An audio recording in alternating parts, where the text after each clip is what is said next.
good afternoon, everyone, and a very warm welcome to everyone to this afternoon's discussion. Having a crowded conference room at the end of the day on a Friday, I think that speaks a lot about the popularity of the speaker, but also of the subject, space, of course, and but more specifically looking at the human spaceflight program. I don't think we have had too many discussions of this kind. So the a crowded room really talks to you about the popularity in that sense. So we are particularly honored to have you here, sir, and absolutely wonderful to have you. Major General Charles Bolden Jr. was nominated by President Barack Obama and confirmed by the US Senate as the 12th administrator of the NASA. He began to head his duties as the head of the agencies from July 2009, retired from NASA in January 2017. At NASA, Bolden oversaw the safe transition from 30 years of space shuttle missions to a new era of exploration, focused on full utilization of the International Space Station and space and aeronautics technology development. The agency's dynamic science activities under Bolden include an unprecedented landing on Mars with the Curiosity rover, the launch of a spacecraft to Jupiter, and continued progress towards the 2018 launch of the James Webb Space Telescope, which is successor to the Hubble Space Telescope. He has had a long career, but he's also been an astronaut. He was selected as an astronaut in 1980. During the 14 years as an astronaut, he logged more than 680 hours in space during 4 space shuttle missions, twice as commander and twice as pilot. His missions included deployment of the Hubble Space Telescope, the first Space Lab mission to planet Earth to study the Earth's atmosphere, and the first joint US-Russia shuttle mission, which featured a cosmonaut as a member of his crew. In 1994, he returned to operational duty back to his military career, which has been a fairly long one and a distinguished military career, and as US Marine Corps. And in his military career, he flew over 100 combat missions during the Vietnam War. He later served as a test pilot for the Naval Air Test Center's Systems Engineering and Strike Aircraft Test Directorates. After completing his service as an astronaut in 1994, he served as the assistant commandant of midshipmen at the Naval Academy, and in 1998 as the commanding general of the Marine Expeditionary Force attached to Operation Desert Thunder in Kuwait. He last served as commanding general of the 3rd Marine Aircraft Wing at Marine Corps Air Station Miramar, California, prior to his retirement from the Marine Corps. Today, currently he serves as the president and CEO of the Bolden Consulting Group, LLC. He serves as an independent director of the Lord Corporation and Atlas Air Worldwide Holdings. He also serves as a pro bono director of the Marine Corps Scholarship Foundation, the Naval Academy Foundation, and the Alliance for Peace Building. As for the subject is concerned, I think ORF has been engaged in space policy debates for about a decade now. We started with this conference, 3-day conference on Indian space program back in 2011, but then we did see that it was a one-off event, and when there was no regular periodic conversation on space policy issues, which was seen as a major gap on the Indian policy side, as India's space program was expanding in a sense. Thereafter, we began a more sustained periodic regular conversation on India's space program, India's space policy, but also looking at the international aspects of India's space program, space story, starting with a conference dedicated to the memory of the Indian-American astronaut, Dr. Kalpana Chawla. Right now, we are in the process of finalizing the 5th edition of the ORF Kalpana Chawla Annual Space Policy Dialogue, to be held end of April. And as for the cooperation between India and the US on space, I think we go back to several decades. Starting from the Indian space story, the US has had a pertinent role in India's space growth and story. The NASA has been an important partner in this regard. And most recently, India's Chandrayaan mission, India's Mars mission, and through essentially the joint working group between ISRO and the NASA, we have come a long way. And I think today's discussion, focusing on the human space flight, I think is particularly important as India has plans now for its own manned space mission to be undertaken by 2022. So we have limited time, and I don't want to take further time. And I'm going to hand over the floor to Major General Bolden now. Over to you, sir. Thank you very much. It's a pleasure to be here. And because we have a limited amount of time, I'll make very, very, very brief remarks, and then we can get to the discussion if that's okay with everybody. But it's a pleasure for me to be here. And I think probably the best way for me to do this is to explain what I do. I'm now in the private sector. I retired from the Marine Corps in 2003 and left NASA by law on January 20th, 2017. So as a presidential appointee, when the president leaves, I leave. So that was it. So we all went out to Andrews Air Force Base together and cried when the Obamas left town. So and now I am an independent consultant, and I choose to consult in the fields of science and technology, aeronautics, leadership, and I stay busy that way.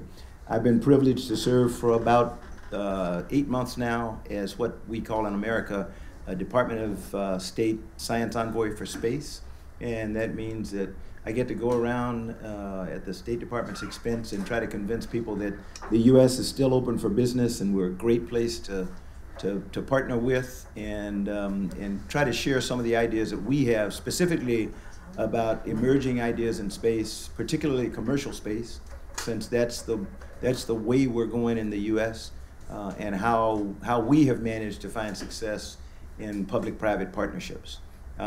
Happy to be here, particularly during Women's History Month and on International Women's Day, because of the great joy I have in being the grandfather of 3 beautiful granddaughters. My son and I are the only 2 males in our family, and so we have 2 beautiful wives, and I have a son and a daughter and 3 beautiful granddaughters who are ages 18 down to 12. And I don't think any of them want to be astronauts, so I'm okay with that. So I think that's enough about me. So why don't I try to find out where you want to take the discussion, and we'll probably have better time. Or do you have slides teed up that I'm supposed to talk to? I'm looking back in the back, so I didn't know that. I'm sorry, I missed that point. Let me try to blow through these, and the slides I use generally to generate conversation, but I think in this room, you all already have some questions you have, and they're gonna tell me, if I talk too long with the slides, then they're gonna tell me, okay, that's it, we gotta go, and you won't have your questions answered. So as I go through them, please stop me, or don't even let me start, but it's, let's talk about the things that you wanna talk about. But I generally use the slides to get conversation started, and I think everybody recognizes what this is. It's our planet Earth. And I find it useful to use this kind of to kick off, particularly because today, as NASA and our partner nations and even the commercial entities today talk about wanting to go to other places farther away than just low Earth orbit, going back to the lunar surface and on to Mars.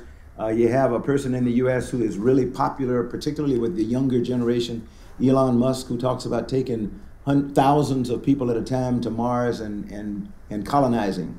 Interesting concept. I'm just not one that's a big fan of it, because my job is to try to help people find a way to get off the planet so they can enjoy views maybe one day like this.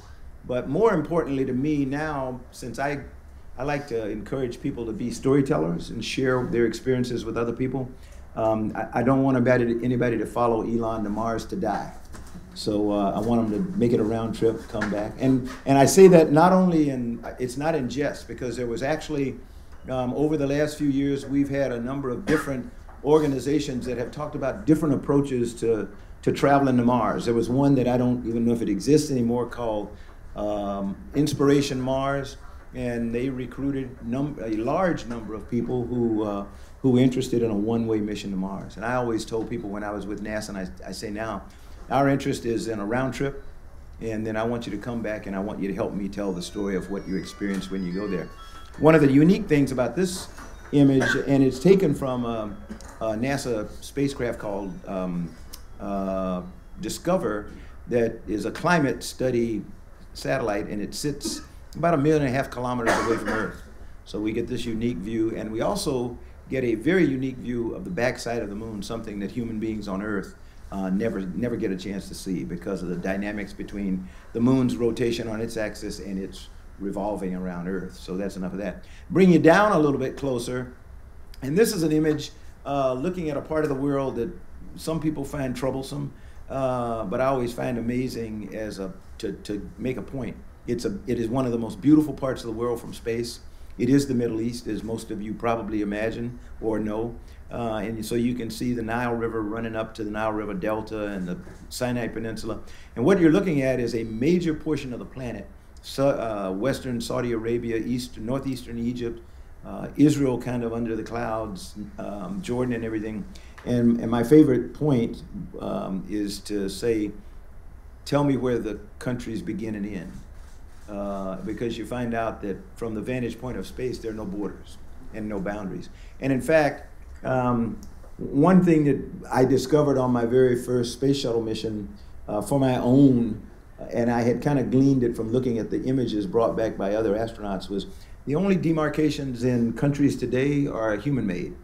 So when you look between, say, Guatemala and Honduras, you've got green on one side and brown on the other, where one country is living in relative prosperity and the other country is living in poverty. And so that causes the demarcation. So if you want to use that as an argument to me that there are no borders and no boundaries, we could take care of that, to be quite honest. So my mission in life now is to help people understand. One more thing about this picture, and if you see the blackness of space up in the top, it is space, and there are stars. It's just that this is the 45 minutes of daylight that we have on every orbit of Earth. We go around Earth once every 90 minutes. So 16 times every day, you experience a sunrise and sunset. They're absolutely mind-blowing. Everyone is as spectacular as the other, and no two are alike. And they happen over a matter of seconds to minutes at most, because we're traveling about 17,500 miles an hour. So we're covering 4 to 5 miles a second going across the surface of Earth and chasing the sun. And for sunrises, we whip out of the darkness and poof, this big bright ball pops up from the horizon, and that's the beginning of daylight. Lasts 45 minutes, and you look back there, and that big bright ball is kind of sinking behind Earth, and all of a sudden, it's like somebody goes with a candle in a dark room, and it just goes out. It's almost instantaneous. But the point in this picture, and some of you, if you look really hard, you'll see a really thin blue line between the blackness of space and the beautiful Earth. That's our atmosphere. And the purpose of showing you that and talking about it a little bit is to help you understand. We always talk about how fragile Earth is, and we've got to take care of Earth because Earth is so fragile. Earth's not really that fragile. We are. The dinosaur used to live here. The dinosaur is gone. We now inhabit this planet. We'll be gone if we don't take care of it. And I think it's very important for people to put the emphasis on the right thing. It's not trying to take care of Earth. It's trying to ensure that humans as a species can survive. And in order to do that, we've got to preserve the planet the way it is now. This is the only planet that we know of today that can sustain life without some artificial means. And so when people talk about going somewhere else to a settlement where we can live in case things get bad on Earth, you're on the settlement. I do have an example of one other place where people live off the planet, and that's the International Space Station. And at NASA, when I was there, we used to always like to say, we travel off the Earth for the Earth. And it's because most of the research that's done on the International Space Station today is actually being done to make life better for people here on Earth. We, as a matter of course, we are studying a lot of things, particularly when you look at human biomedical engineering. You're looking at ways to keep an astronaut safe as they go from Earth to low Earth orbit, back to the moon, and then someday soon on to Mars, because they're going to go through a lot of different kinds of environments, and we want to make sure we understand what those things are they're going to be exposed to, whether it's radiation, the constant lack of gravity, the discussion about do we want to create artificial gravity so that they don't experience some of the things that astronauts do in the 6 months that they're on the International Space Station, like bone loss and muscle mass deterioration and the like. Well, what we've done over the 18 plus years that we've been on the International Space Station is we found ways to compensate for these things that happen when you take gravity out of the equation. So we have incredible exercise devices on the International Space Station. We have phenomenal dietitians and nutritionists who plan meals for astronauts before they even leave the planet. And we're meticulous about keeping track of it. I don't know how many of you wear a Fitbit or some kind of exercise watch and you keep track of your food. I do meticulously, and it drives my wife crazy. It doesn't seem to do any good because I still can't lose weight, but at least I know why I'm not losing weight. It's because of all the food and beer I drink. But astronauts keep track of every single thing that goes into their mouth, and whether it's water or drink or food, and it gets logged in and then sent by digitally to the ground. And either daily or at least once a week, the dietitians and the nutritionists and the medical people evaluate their health, at least their physical condition, and decide, okay, is your exercise sufficient, or do we need to put you on another piece of apparatus to do some stuff with your upper body, or do you need more calcium, or do you need more potassium, or more iron, or whatever it is. And so, unlike when I flew, you were kind of guessing what you ate what the dietitians gave you, and you hope it worked. And what we found was that because your taste changed sometimes in space, you didn't eat things you didn't like. Well, now you can't do that because the people are peeping, and they tell you, okay, you didn't eat your, like, it's like being home with your mom again.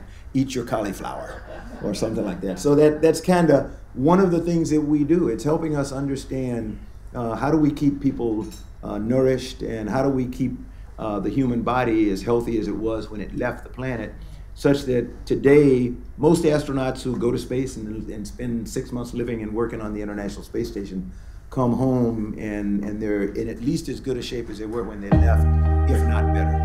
You got a question?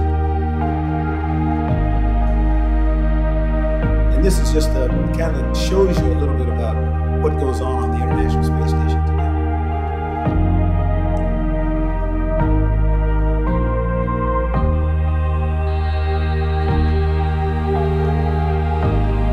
Scott Kelly, who spent a year on the International Space Station, and we're looking at actually flying more long. 6 months is no longer a long duration mission. It is a normal space station mission. So we're looking at flying maybe more long in preparation for Mars.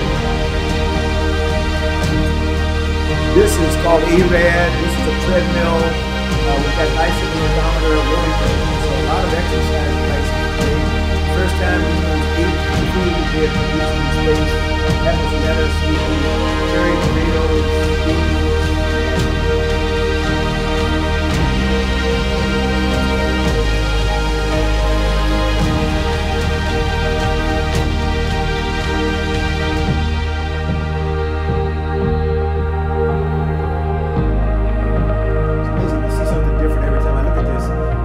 Try to remember when it's over. Most of you may not have caught it, but you're actually watching somebody practicing telerobotic medicine, where a doctor on the ground was working on a mock-up or something in space to demonstrate that we could do things like routine surgery from a hospital down on the ground to an astronaut on an orbital space station, even on the moon.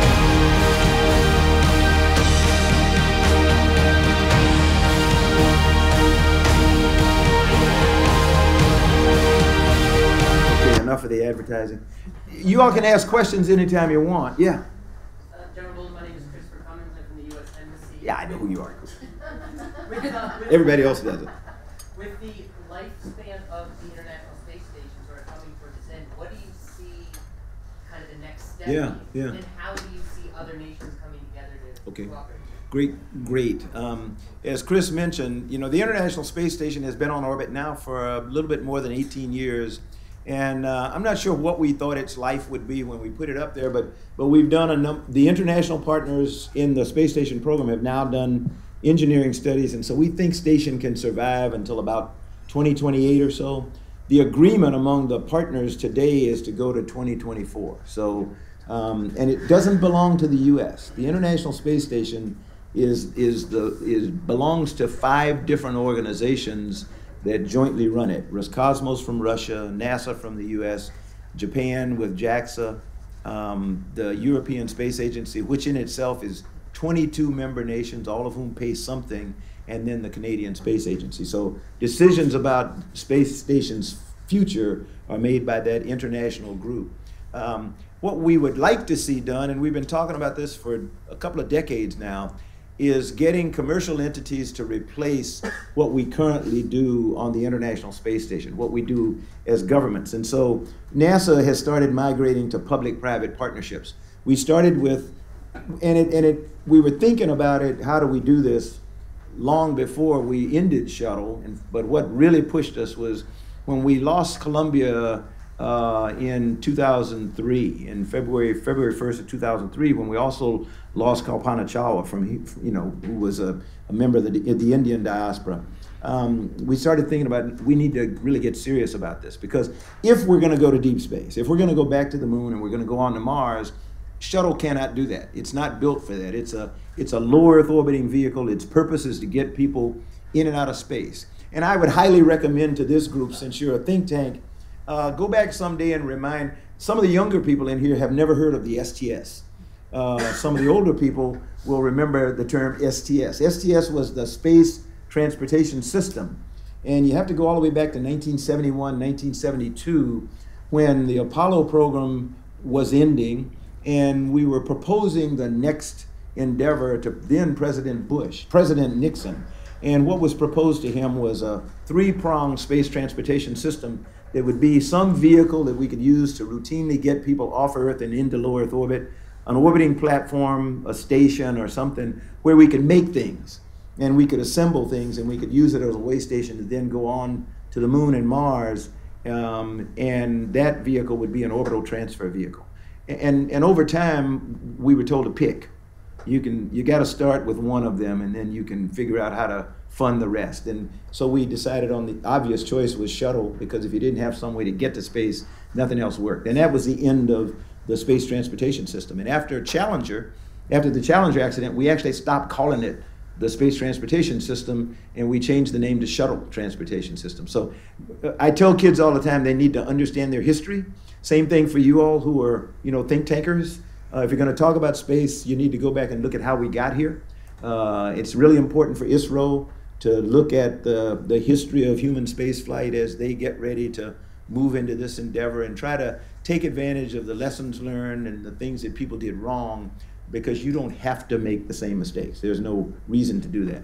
But this used to be Orbital ATK. It's now Northrop Grumman with Cygnus. This is the SpaceX Dragon. This was the first commercially built spacecraft to go to space and safely come back to Earth. And to date, it is still the only reusable spacecraft in the inventory. So SpaceX is able to send Dragon to space, bring it back, refurbish it if they need be, and then fly it again, both the first stage and the module itself. And then we have the old tried and true Russian Soyuz, which is the way we get people back and forth to space. Again, since we've started using Soyuz since we lost Columbia, and we were told that we had a date certain at which we had to retire the shuttle and complete the construction of the International Space Station. And at that time, we made the conscious decision that we would rely on the Russians to carry the space station crew in groups of 3, and we'd rotate so they have a crew of 6, but 3 people at a time coming up, and that we would use the shuttle to transport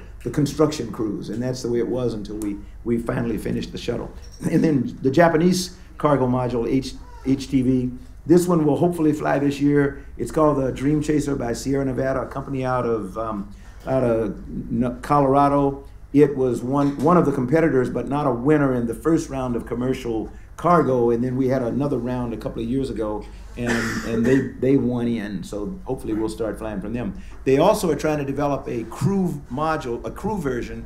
So this would give us 3 American crew vehicles to get humans back from low Earth, to and from low Earth orbit. This, if my information is correct, and somebody probably knows who's following it, I think the SpaceX Crew Dragon, which is on the left, has now safely undocked from the International Space Station, probably deorbited, and if everything goes well, it's sitting in the Atlantic Ocean now waiting to be picked up and brought back, and everything went well. But I don't know. So I see some people shaking your head, so hopefully that happened. On the right is the Boeing CST-100 Starliner. It's scheduled to fly its first uncrewed test flight within a month or 2. Then it'll go through the same process we just finished with the Crew Dragon, evaluation of operations in and around the space station, docking, going back and forth with crew members from station, undocking, and then a safe return to Earth, and water entry, just like the Crew Dragon, and then certification for flight. And hopefully by the end of the year, we'll have 2 American vehicles to carry people to space. I didn't talk a lot about the Chinese because many of you know that in the United States, we're prohibited by law from any bilateral activity in human space flight with the Chinese, something called the Wolf Amendment, to stop President Obama from being able to collaborate with the Chinese in human space flight is way back in 2010. So we still live with that restriction, but we're working our way out of it gradually. So, but Shenzhou is their crew module, and they have a space station module that they call Tiangong. Both have been used. They're on the 2nd version of Tiangong now. And we have some of our partners who are working with the Chinese. Samantha Cristoforetti, who you saw in the video, was a young Italian woman in the red shirt and short hair who is awesome. Fighter pilot from the Italian Air Force, is now training with the Chinese for a potential flight on Tiangong to go to the space station. So we'll see what happens. And these are some of the things that we do, some of the solutions that we're looking for. And I have to emphasize the writing in the blue, the government and commercial partners. So that's probably where you come in trying to help people in India understand that spaceflight is no longer a government endeavor if we're going to make it successful. And we're really serious about deep space exploration and development of space as a commercial enterprise. You got to bring in academia, you've got to bring in private companies and the like, and figure out a way to work together. And we think we're off to a good start. I won't bore you with this. I think everybody's seen this. This is sort of the graphical depiction of the plan right now among the spacefaring nations. 25 or so nations of the world have been getting together for almost 20 years now, writing up and updating a volume called the Global Exploration Roadmap. Ask the big question: where should humans go? Ultimately, should we leave the planet? The answer is yes. Where should we go when we leave the planet? The answer is Mars. And for a number of different reasons, you could say Saturn, Jupiter, whatever else, but that's not practical, for one thing. And the other thing is we don't think that humans can, there's nothing, we're not going to live there. People may live on Mars. We may figure out a way to do it. We also think that there may be life, microbial life on the planet. We think it's got the kind of resources like water, maybe methane. That's a hopeful maybe. And methane would be really important if we found it, because then you could use Mars as a staging base to go farther into the solar system, because you could refuel your vehicle once you landed there on Mars. And so that in situ resource utilization is something that we talk about all the time. And we're really we've already started, we've got a mission called Mars 2020. It's another Curiosity-like rover that'll go to Mars in 2020. And it has 2 things on it that we haven't flown before. One is a helicopter.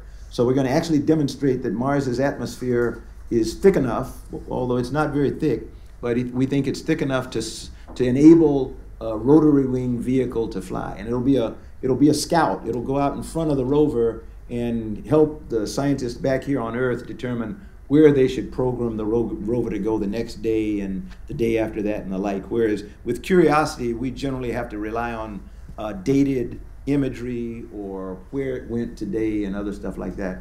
And the most important thing is it has an experiment called MOXIE that's going to take carbon dioxide out of the Martian atmosphere, dissociate it, get breathing oxygen and oxygen that can be used as a part of a propellant. So big things coming up in 2020. And this is the Lunar Orbiting Gateway. It's the next step for humans to stage in lunar orbit, where one can decide to do one of 2 things. One of 3 things. You can either stay on the gateway for a period of time to do experimentation. You can go down to the lunar surface on a lander, or you can stage to go on to Mars from that point. So that'll be the waypoint. And if you go back to the future, as I always tell people, in the STS, this would be the station that we use for staging and construction and the like, and then to go on to other places. We've now moved it out to the moon instead of being in low Earth orbit. And one more video here. This is actually going to show you some of the work that has been going on now for about 15 years to get the vehicles ready to go to Mars. And so this is construction both of the launch facility at the Kennedy Space Center and all around the world, building the vehicles that are going to be necessary to do that. A lot of this is taking place down in a place called Michoud outside of New Orleans, Louisiana, the Kennedy Space Center, testing at Stennis in Mississippi or out in Utah, some of the construction in Italy, with the service module for the Orion module. These are the old shuttle main engines that have been repurposed, and we're going to use 4 of them in cluster as the propulsion system for the SLS. The old shuttle solid rocket boosters, the new rockets now, just segment, you give it 1,000 pounds of velocity. Push it out.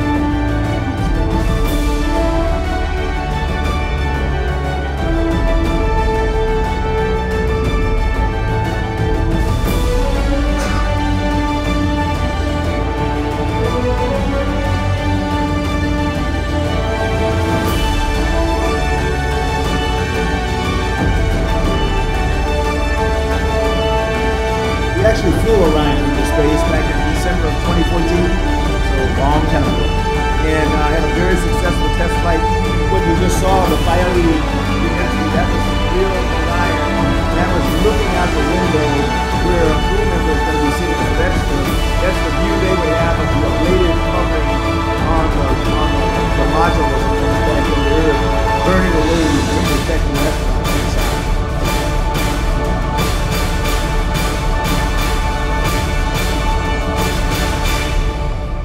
EM1, Exploration Mission 1, right now I think scheduled to be flown about 2021. It's a demonstration without a crew and then turn around about a year later and fly EM2, which will be the first crewed mission of the SLS and Orion. And I'll let you think about that. How many of you have seen the movie Hidden Figures? If you have not seen it, find a way to see it. You know, Netflix, online somewhere. It's an awesome movie. The star of the movie is Katherine Johnson, the woman in the beautiful woman in the picture there. She celebrated her 100th anniversary, her 100th birthday this past August.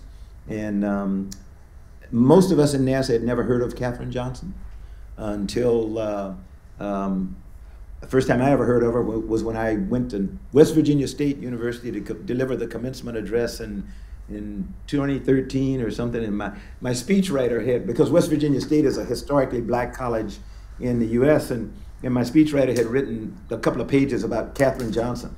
And I said, who the heck is Katherine Johnson? And he said, oh, in doing my research, looking for somebody who came from West Virginia State, I found this lady named Katherine Johnson. And she's the reason we were able to go to the moon and come back. And I went, what?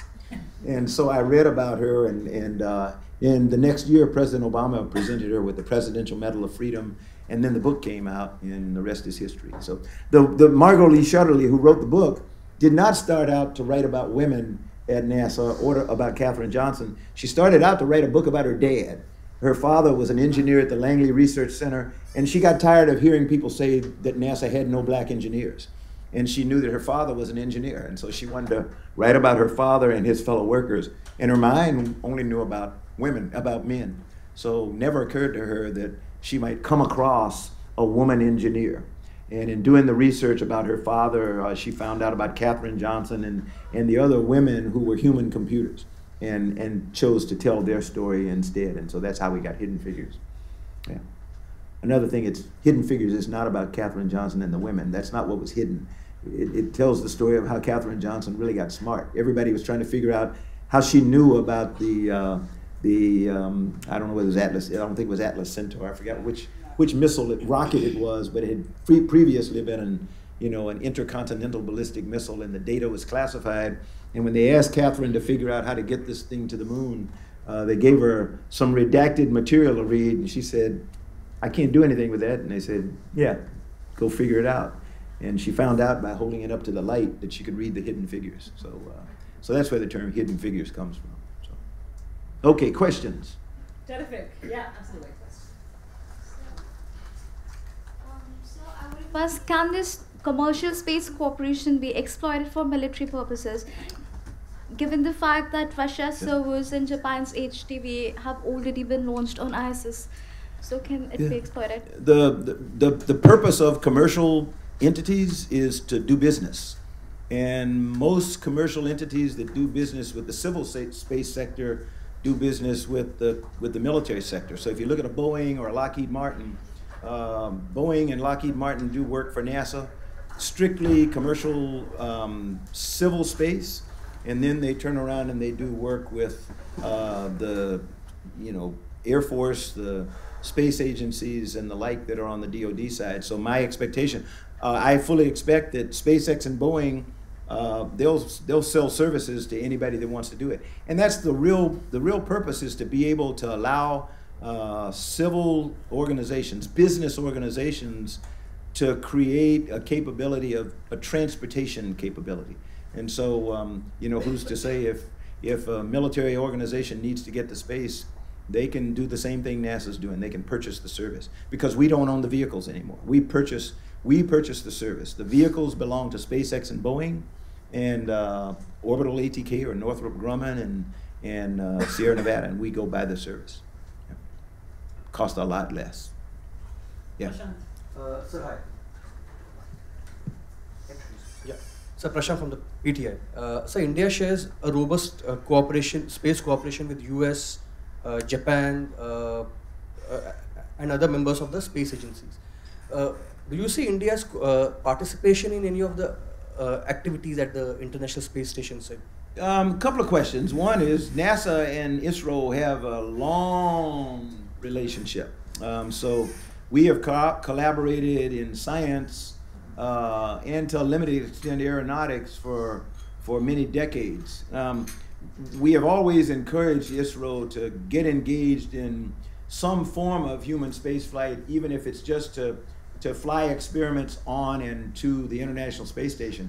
And I was unsuccessful in getting more involvement during my tenure as the NASA administrator, but I'm encouraged that now, Prime Minister Modi is interested, and so I think ISRO will have India represented on the International Space Station. It could happen anytime. There's no reason it hasn't happened. And the good thing now is the US segment of the International Space Station, which is most of the station itself, and it's designated a national laboratory by the US Congress, but it is a segment that's open to anybody. And what NASA did to commercialize it, if you will, was we got out of the business of scheduling people on the US segment or on the national lab, and we have a commercial provider by the name of CASIS. It's the Center for Advanced Studies in Space, Advanced Science in Space, and ISRO would communicate through NASA with CASIS if they had some experiments that they wanted to fly on the International Space Station. Or they could go directly to CASIS on their own. Or any Indian entity, a private company that wanted to do pharmaceuticals development or materials processing or biomedical research could go to CASIS that's headquartered at the Kennedy Space Center in Florida and say, I've got an experiment, I want to go to the International Space Station, negotiate a price, get a launch provider, whether it's India or somebody else, and boom, they're off. So that's the way we do it now on the International Space Station. So, a supplementary question. India shares also a robust cooperation with France and Russia. Mm-hmm. Since they're collaborating with these two countries on the human space mission project, nothing has been seen with the US in this regard. Do you see any kind of cooperation in the near future for the Gaganyaan projects? Not being at NASA anymore, but I happen to, because I still have associates both in ISRO and NASA, there are agreements in the work and agreements that have been signed. We've been working under a joint Indian-US dialogue, a broad dialogue for the entirety of the Obama administration. We had a very active dialogue going, and I co-chaired with the chairman of ISRO each year the space dialogue, where we talk mostly about science and again encouraging India to get involved in the human space program, but they just weren't ready at the time. And I think Dr. Savan has communicated with Administrator Bridenstine that he would like to propose that they form another working group that would really focus singularly on human spaceflight. I'm not sure where that agreement is as of yet, but I think India is working with multiple. They're doing like we do in the U.S. The United States has more than 800 active agreements with 120 nations. So what I don't want you all to think is that India can't walk and chew gum.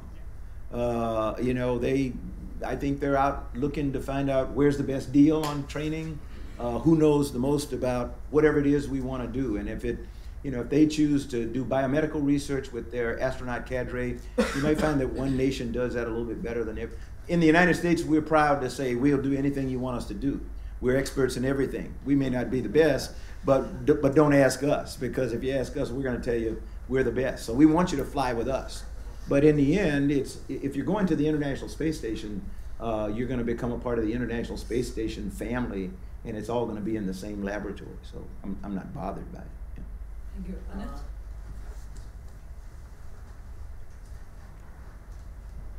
I'm Group Captain Anand Rao from Center for Air Power Studies. The question is, so in the evolution of a nation as a spacefaring nation, at what point of time should the human spaceflight ideally come in? Yeah. And if there are no ambitions to put humans on the moon or Mars, does human spaceflight have to be done at all, since everything can be done by robotic rovers also? A couple of thoughts, and I would disagree with your hypothesis that everything can be done without humans, and it can't. We've demonstrated that. And the story the example I like to give to everybody is one of the last, in fact, it was the last Apollo mission when Harrison Schmitt became the first trained geologist to go to the moon. Before that, it had been mostly test pilots, and we flew some scientists, but Harrison Schmitt was a real geologist. And astronauts were always trained. We took them out, even with shuttle astronauts, we took them out took them to the Grand Canyon, and so you spent a few days, climbing and traipsing around the Grand Canyon to look at rock formations so that you would be at least cognizant of different types of rock and where they came from. And so the Apollo astronauts were no different. They were trained to go gather rocks and bring them back to Earth so we could study them and help us understand the moon. Harrison Schmitt got there and said, I don't like any of the stuff they told me to pick up. I don't recognize that rock. As a trained geologist, I have no idea what it is, so I'm going to take it back. And he brought back a bag full of stuff that wasn't on the list. You'd have a hard time finding a robot that today would be able to go out and ride around the surface and bring back a bunch of rocks that he thought from a scientific perspective would be of some value. The other thing that I learned from my science friends who are associated with the Curiosity rover program, Curiosity's been on the surface of Mars now almost 5 years, so we landed it in 2014. Any planetary scientist will tell you, if we had humans on the surface of Mars, we would have probably mapped the surface of the planet in 5 years, because we would have, instead of going at the speed that the rover goes, where we have to program it each day based on what we saw today, humans they'd wander out all over the place. If you had a team of 5 people, you'd go in 5 different directions and come back each night and talk about what you found. So there are reasons to send humans. You just have to be smart about when you send them. So you don't send them out to do things that robots can do. I don't think we're going to build habitats on Mars, to be quite honest. I think the first things to go in and build habitats for humans to live in are going to be robots. And we're going to put them on the surface, and humans may be either on Phobos or Deimos, on one of the moons of Mars, or even in a Mars orbiter, robotically operating or sending commands to the robots on the surface who are going to burrow into the ground so we can live in habitats underground for protection from radiation. I don't think we're going to live like Mark Watney on the surface and things that can get blown over or stuff like that. And then the final question you asked, or it may have been the first question you asked, when is the right time for a nation to get involved in human spaceflight? That time may be never. A nation has to look at what its assets are, what its needs are, and it may be that they can get enough from another nation. Since human spaceflight today is, in my opinion, okay, and everything is my opinion, human spaceflight today is not about a country. Human spaceflight today is about humanity. So, and we make a big deal in NASA about sharing of data. So when I went over to negotiate or to talk to the Chinese about operating with them, there were 3 principles that we had, and it came from the President of the United States, and it was One of them was reciprocity. So you do something, I can do the same thing. It was transparency. I want to know what you're doing, and I want you to know what I'm doing. And it was freedom of or sharing of data. So you didn't get something when you're working with me that you keep for yourself. It goes into an international database. And everything that we do with almost every nation, in fact, I think everything that we do with every nation today, it goes into an international database. And believe it or not, the Chinese agreed to that. And so all of our work with them in earth science and lunar science and the like has been entered into an international database so that it becomes available to any nation that wants to use it. Yeah. Sir, I have two questions. First, if you can say that. Can you put the mic on? Can you put the mic on, please? Dr. Mumbai said that space programs are mainly oriented to have military supremacy, and the rest of the benefits come as a byproduct. Yeah. This is the reason that perhaps every powerful country has their different space programs. So is it right in nowadays it should be or not? Something has to be changed. And the second is that, like ISA, International Solar Alliance, a noble thought by our Honorable Prime Minister, is it possible to have an international space alliance in which every country can participate, can be benefited, taking just aside military supremacy? Because this is the age of artificial intelligence and other things. So what do you think? Is it possible?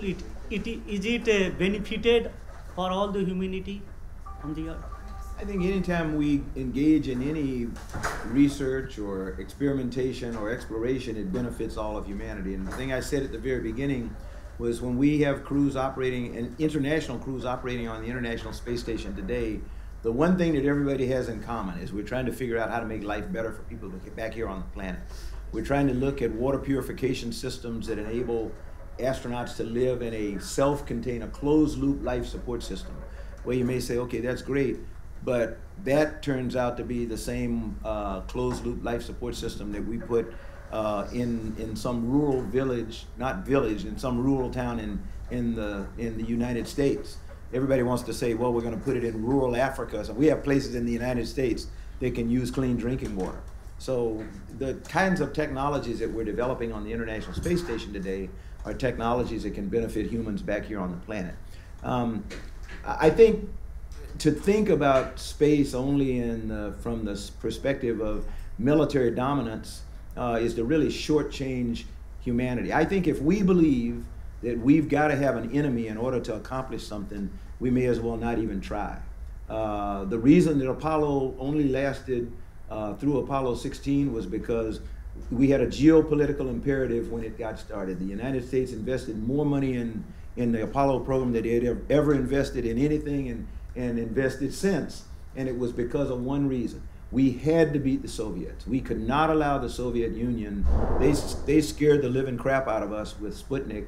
And so we thought, okay, they're going for military dominance. We've got to get there before they do.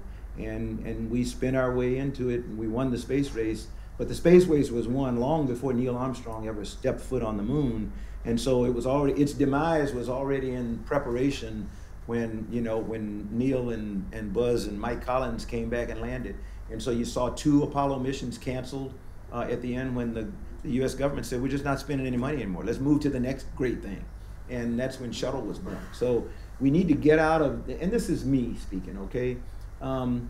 If all you're thinking about is military dominance, or all you're thinking about is, having an enemy that you beat, you're never going to have a sustained program, because you'll eventually overcome that enemy, and then why do you have the program anymore? If the reason was for dominance, that's not for anything that's sustained for the benefit of humanity. So, kind of a Pollyanna, naive way of thinking, but I like it. Okay. Okay, I think we are going to take the last 2 or 3 questions in one go. I think you have to head out to the next. Okay, absolutely. I'm a retired naval officer. retired naval officer. Hey, I'm an almost naval officer. You never got who that. was going to But be you've done much more than I thought. who was going to be a naval officer and then fell in love with a Marine Corps and never looked back. You've had 5 presidents who were naval officers. I know. Yeah. Anyway, whatever little I know about space and Navy, and Rajeshwari keeps inviting me to what if, done a lot of. I hope she keeps inviting. I must say, you brought it all alive. You said it's very easy to join, but is BECA, you were advisor to Obama, is BECA, the agreement we have on BECA, is it an impediment that India is not signing it? Therefore, we are. And you're going to have to help me here. That's one of the foundational military agreements between India and what is it? I hate acronyms. Okay. So what is it?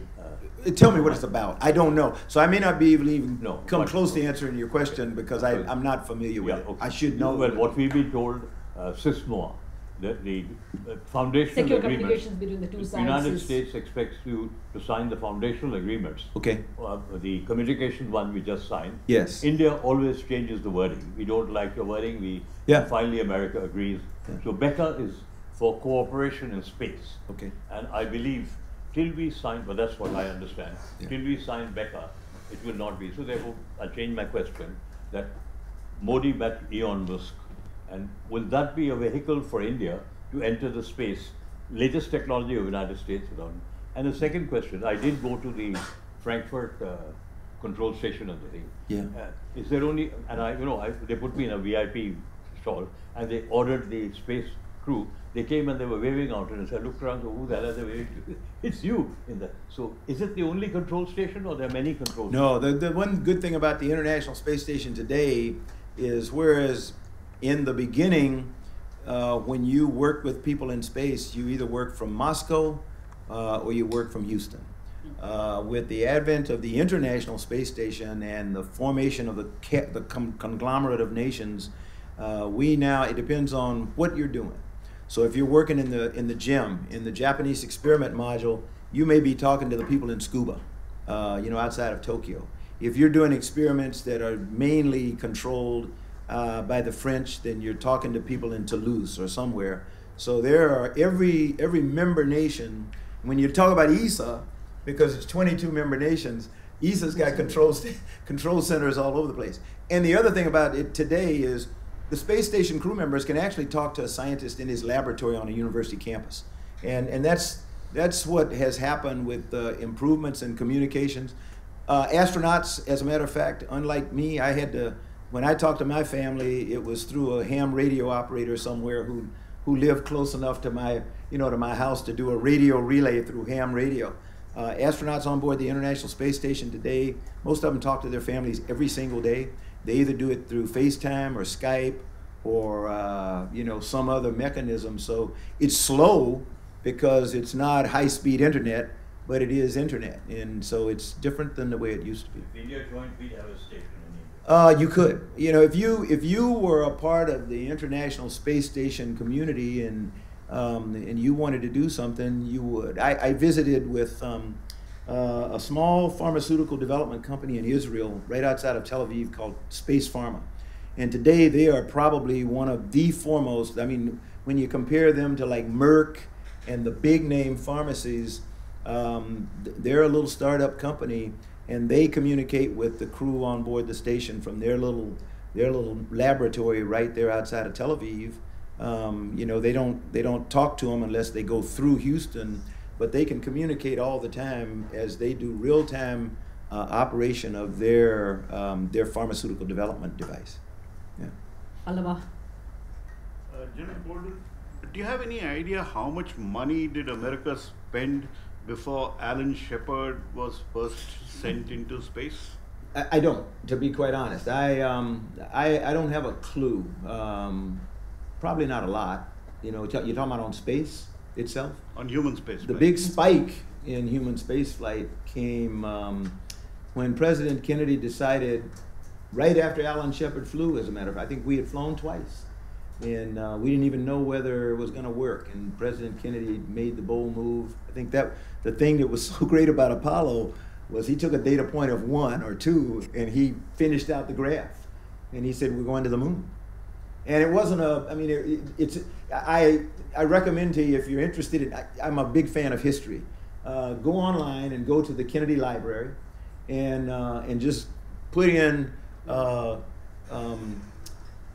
Kennedy, President Kennedy, NASA administrator, discussions on moon. Kennedy wanted to go to Mars, and the NASA administrator said, "I don't think so. We don't know how to do that." And he thought the most important thing to win this geopolitical war we were in was to advance science. Let's do some game-changing thing in science, and that will establish the U.S. as the dominant power in the world because we've done something to save the planet. And Kennedy said, "I'm not impressed by that at all. We need to do something a little bit more bold." And he said, "Okay, if you don't want to go to Mars, we'll go to the moon." And he went to Houston and he went to Congress and said, "Here's what we're going to do." And we did it. And he put the money into it. And there's this huge spike, and I forget what it is. NASA's budget today is like $20 billion a year, which is more than we've spent in modern history on NASA. But NASA's a lot bigger organization now that has 4 different directorates that does aeronautics, science, human spaceflight, and everything. Back then it was all devoted to human spaceflight. So it was, again, like I said, it was singularly focused on the geopolitical imperative of beating the Soviets. And that's why we spent the money. But I don't know the answer to your question. Okay, one final question at the back. Sir, Heather from All India Radio. Sir, as you said half an hour ago, you showed a slide of Middle East pic, and you said there is no borders seen from space in that pic. Mm-hmm. So don't you think people like you should join politics? So you can No. remove borders from That's a real easy answer. you can remove borders from ground level also. But thank you for the segue. The answer is, should people like me? Yes. Me, no. And in fact, you're going to find, if you're following American politics, I tell you what, watch the Senate race in 2020, because a person like me, Mark Kelly, who's the twin brother of Scott Kelly, who spent a year on the International Space Station, but also was an astronaut himself and is a naval officer. And Mark has decided that he's going to run for the Senate to take Senator John McCain's seat, and he is a person that represents. I don't want to get political here, but just when you talk about what he does, he's a gun rights advocate, but a responsible gun rights person. He and his wife Gabby Giffords, who was Congressman Gabby Giffords, who was given up for dead when an assassination attempt on her. They still have guns. They still believe that you use guns responsibly, but they can't convince people like the NRA in America that you can do that. But people that believe that if you do anything to try to, I'm getting too far off there. But one of the things that I encourage people to do, particularly young people, and I've said it with every group I've talked to here in India, and I said it with a group of young students, female students, earlier today, was, my hope was that we'd be able to get as many of them as wanted to do it to fly in space. And you can fly in space today. Virgin Galactic, nobody asked any questions about Virgin Galactic. Virgin Galactic has taken non-NASA astronauts, non-professional astronauts to space twice in the last month. But they fly suborbital flight. It's like a 20-minute flight in space. Let me tell you, you look at the planet from that vantage point for 20 minutes, your body, your mind, your whole perspective on the planet is changed. I apologize for getting emotional, but I want more people to have that opportunity so that they can come back and be storytellers and tell people what they saw and tell people about the fact that the planet is pretty good, but if we want to be a part of it, we better take care of it. We need people to go have that experience and come back and tell that story, because I can only go so many places. Yeah, there's only one of me, and there's 500 and some odd people who have left the planet, and they were like 580, 79, 80, 81, 82, 83, or something like that. That's a tiny number of people.